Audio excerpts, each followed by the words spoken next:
जय श्री राम। स्वागत करते हैं आप सभी दर्शकों का अपने इस चैनल में पाकिस्तानी हिंदू रिएक्शन 2.0। कैसे हैं आप सभी लोग?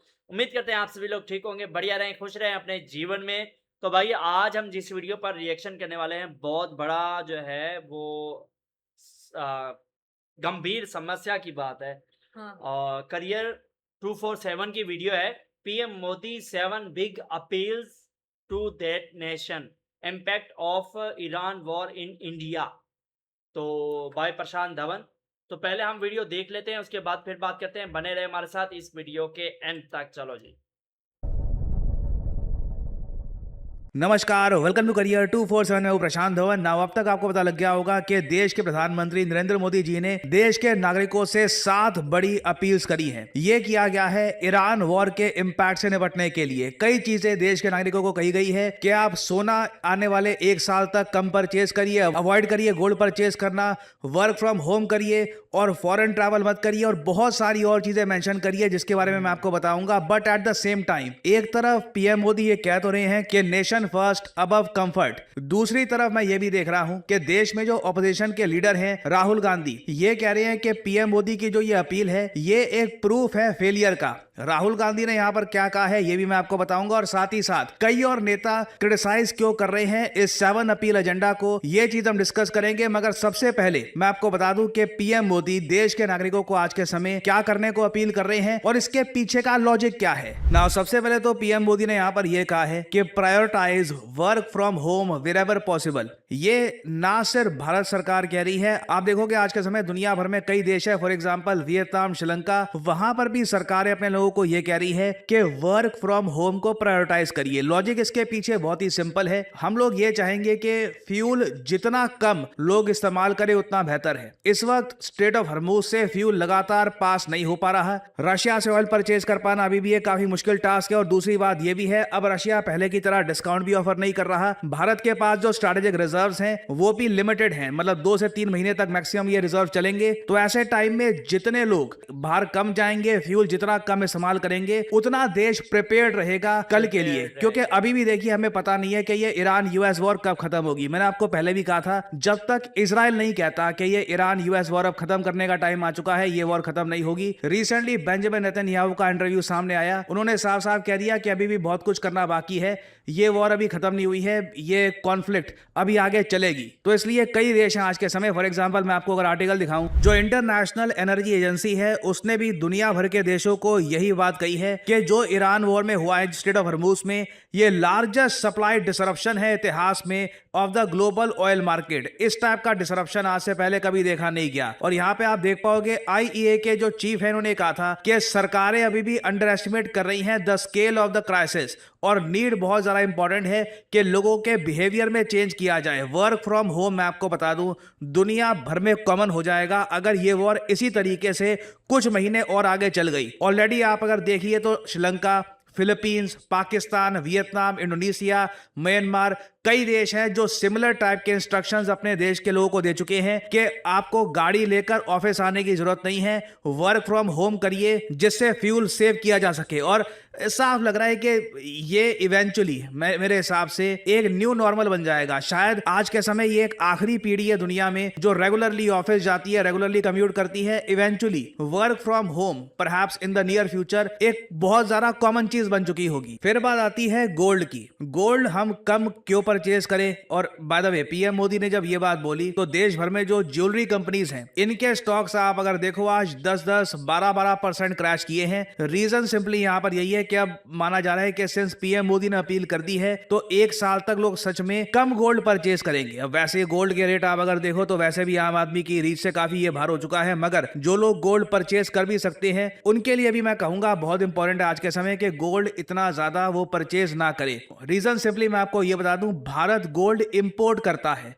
हमारे देश में हम लोग खुद का गोल्ड बनाते नहीं है इतना। तो ये एक $72 बिलियन पर ईयर की ऑब्सेशन है। इसकी वजह से रुपी भी वीक होता है क्योंकि ऑब्वियसली जब आप गोल्ड परचेज कर रहे हो बाहर से तो आप रुपी में पे कर रहे हैं, इससे रुपी की वैल्यू काफी हद तक कम होती है। रुपी की वैल्यू ऑलरेडी आप अगर देखें तो बहुत ज्यादा गिर चुकी है। डॉलर के मुकाबले अगर हम रुपी देखें तो $1 के मुकाबले 95 रुपीज पे ये पहुंच चुका है। और मैंने आपको बताया था कि ये 90 के भी आगे बहुत ज्यादा गिरेगा। मैंने आई थिंक आज से 3 से 4 महीने पहले बहुत बहुत सी वीडियोस बनाई थी इस टॉपिक पर। बट अगेन क्वेश्चन यहाँ पर ये आता है कि अगर इंडियंस गोल्ड कम परचेज करेंगे और दूसरी तरफ इंडियन रुपी वैसे ही गिरता रहता है, तो आप अपना पैसा सेव कहाँ करेंगे? क्योंकि गोल्ड लोग यूजुअली इसलिए परचेज करते हैं क्योंकि उनको ये पता होता है कि पैसे की वैल्यू, रुपये की, करेंसी की वैल्यू तो वैसे ही गिरती रहेगी, एटलीस्ट गोल्ड में स्टेबिलिटी है। गोल्ड आपका, आई मीन गोल्ड भी गिर सकता है कल को, ऑब्वियसली गोल्ड गिरा भी है इन द पास्ट, अभी भी गोल्ड काफी ज्यादा हाई रेट पे है, बट गोल्ड लॉन्ग टर्म में आप अगर देखें तो प्राइस के हिसाब से बढ़ता ही रहता है। तो ये ऑब्वियसली एक बहुत ही मुश्किल डिसीजन होगा कई इंडियंस के लिए कि यहाँ पर क्या करें। गोल्ड क्या सच में एक साल के लिए परचेज ना करें हम? फिर आगे यहाँ पर मेंशन किया गया है कि reduce petrol and diesel consumption. ये वर्क फ्रॉम होम के भी आगे है कि वैसे भी आप अगर घर के बाहर निकलते हैं, आप यूज करिए मेट्रो को, पब्लिक ट्रांसपोर्ट को, पेट्रोल डीजल की कंजम्पशन जितना हो सके कम यूज करिए ना। अगेन अभी के लिए कुछ ऐसा नहीं है कि ये एक रूल बना दिया गया है कि वर्क फ्रॉम होम ही करना है, ये बस एक अपील है। अगर आप कर सकते हैं ऐसा, if it is possible for you, do it. Country को कहीं ना कहीं इससे हेल्प मिलेगी। फिर यूज ऑफ कुकिंग ऑयल के बारे में भी ये कह रहे हैं कि यहां पर भी कट डाउन करिए। This is quite massive. ये हमको दिखाता है कि आज के समय स्केल कितना बड़ा है इस क्राइसिस का। फिर किसानों के लिए भी यहां पर बात बोली गई है कि reduce dependence on chemical fertiliser, क्योंकि यूरिया की सप्लाई जैसे मैंने आपको बताया था ये काफी हद तक डिपेंड करती है स्ट्रेट ऑफ हॉर्मुज पर, क्योंकि जो नेचुरल गैस आती है कतर से वो इस वक्त सिंस रेगुलर सप्लाई में नहीं आ पा रही, तो यूरिया इतना ज्यादा देश प्रोड्यूस नहीं कर पाएगा। तो इसलिए कहीं ना कहीं ये भी कहा जा रहा है कि अगर आपके पास ऑप्शन है, अगर आप नेचुरल फार्मिंग कर सकते हैं तो बिल्कुल उस तरफ कदम बढ़ाइए। फिर ये बात भी लिखी गई है कि जो फॉरेन ब्रांडेड प्रोडक्ट्स हैं ये कम यूज करिए, अडॉप्ट स्वदेशी, अगेन ये एक अपील है। और finally avoid foreign travel for 1 year. ये भी काफी हद तक भारत के फॉरेन एक्सचेंज रिजर्व से जुड़ी हुई चीज है। आज के समय आप अगर देखो तो भारत का जो फॉरेन एक्सचेंज रिजर्व है ये $690 बिलियन से लेकर $700 बिलियन के आसपास है। ये फॉरेक्स रिजर्व अभी भी दुनिया के कई देशों से बहुत ज्यादा आगे है।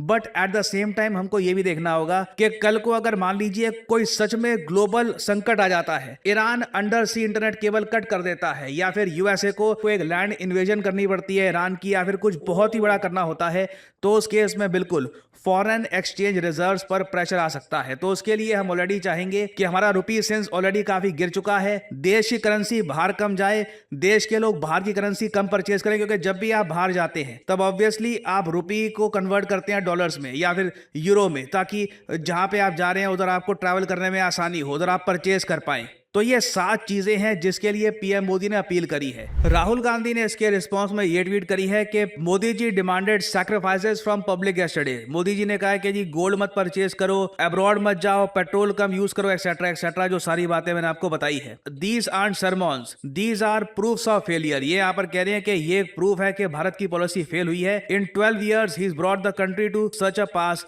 that the public has to be told what to buy, where to go। तो ये यहाँ पर कह रही है कि इंडिया की पॉलिसी ऐसी होनी चाहिए थी कि देश के नागरिकों से ये सब एक्सपेक्ट करने की नीड ही ना आती। हर बार लोगों से एक्सपेक्ट किया जाता है कि वो बलिदान दे और लीडर्स अकाउंटेबिलिटी से बच जाते हैं। और फिर ऑफ कोर्स यहाँ पर ये कहते हैं कि प्राइम मिनिस्टर कॉम्प्रोमाइज्ड है। ये ऑफ कोर्स एक लीडर ऑफ अपोजिशन है, क्रिटिसिज्म यहाँ से आएगा। बट देन अगेन अगर हम घूम फिर के देखें, अंत में सबसे बड़ी रिस्पॉन्सिबिलिटी आम आदमी पर ही आती है। और परहैप्स अब हम पहली बार देख रहे हैं, आप लोग भी पहली बार देख रहे हैं कि जियोपॉलिटिक्स किस तरीके से हमारी जिंदगी को डायरेक्टली इंपैक्ट करती है। पहली बार आप देख रहे हो कि 2 देश भारत से कई हजारों किलोमीटर लड़ रहे हैं और उनकी वॉर का इंपैक्ट भारत पर एवरी डे लाइफ पे हो रहा है। तो फाइनली यहाँ पे मैं आप लोगों से पूछना चाहूंगा कि क्या आप लोग ये जो 7 अपील्स हैं इनको फॉलो करेंगे या नहीं? यस या नो में आंसर करिएगा कमेंट सेक्शन में। लाखों लोग देखते हैं वीडियो, देखना होगा कि यहाँ पर कितने लोग आंसर करते हैं।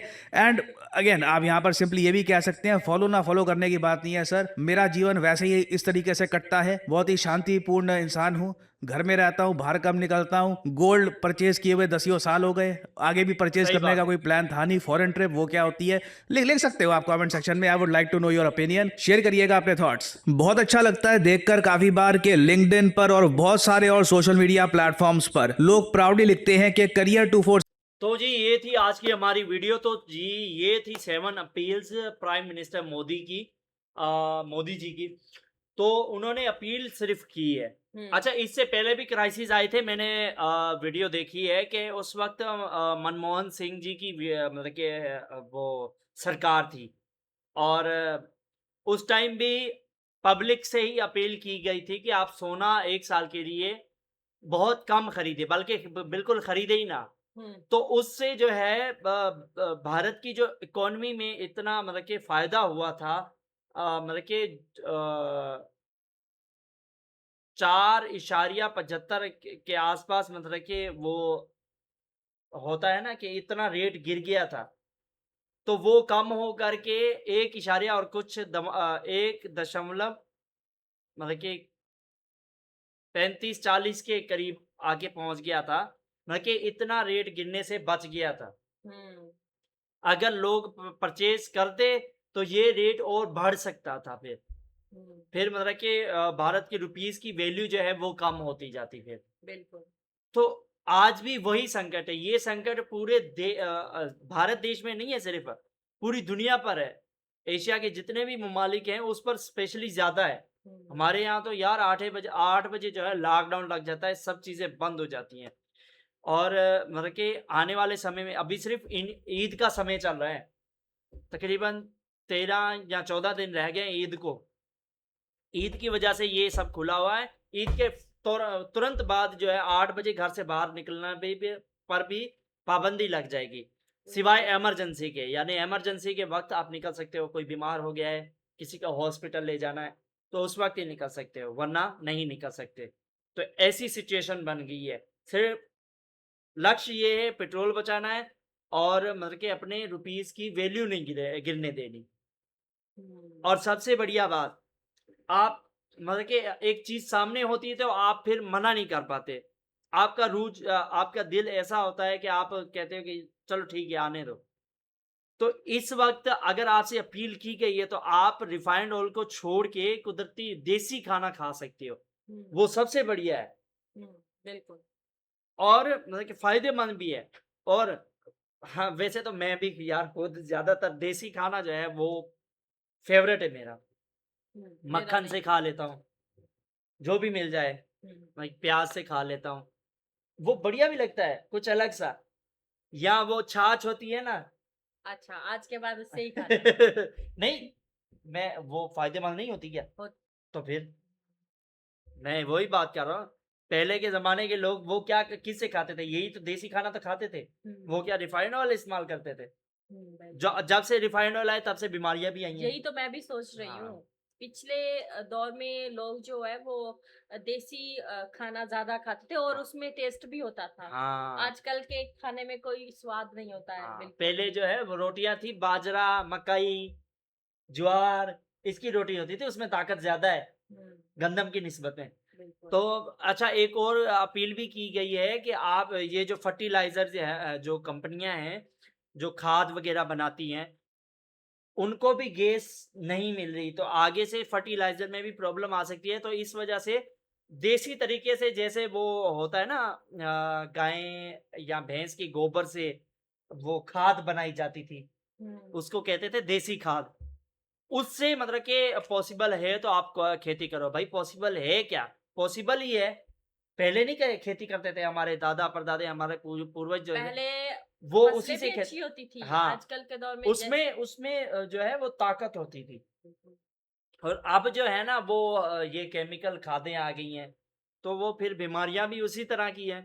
तो हुँ, एक ये फ़ायदा भी होगा अगर आप ये चीज़ अप्लाई करते हो, तो मतलब कि आप फिर बीमारियों से भी बच सकते हो।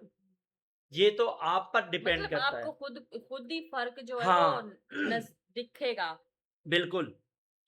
क्योंकि हम अगर अपनी पिछली पीढ़ियों को देखें तो वहाँ इतनी ज़्यादा बीमारियाँ नहीं होती थी। ये हो गया भाई, ब्लड प्रेशर हो उनकी गया, उम्र भी ज़्यादा शुगर हो होती गई। थी। हाँ, उनकी उम्र भी ज़्यादा होती थी, आजकल के हाइट दौर ज़्यादा में होती देखो। थी, ताकत डबल होती थी। हाँ, आजकल के दौर में तो लोग जो हाँ, है मरे-मरे से फिरते हैं, मरे-मरे से एकदम नहीं से। मिलते यार, इतना इतना भी ऐसे ही नहीं है। होते हैं काफ़ी हाँ, लोग। बस ताकत बहुत ज़्यादा कम हो गई है, हाँ, वही तो मैं बात पहले कर की रही हूँ। निस्बत में, ताकत ऐसा कह सकते हो, मरे-मरे से नहीं ताकत फिर रहे। भी कम हो गई है और उम्र भी कम हो गई है उम्र लोगों कम की। हो गई है, ताकत कम हो गई है, हाइट कम हो गई है और मतलब कि बहुत सारी चीज़ें जो हैं, अच्छा, पहले के ज़माने नज़र एंड कमज़ोर। नज़र कमज़ोर हो गई है।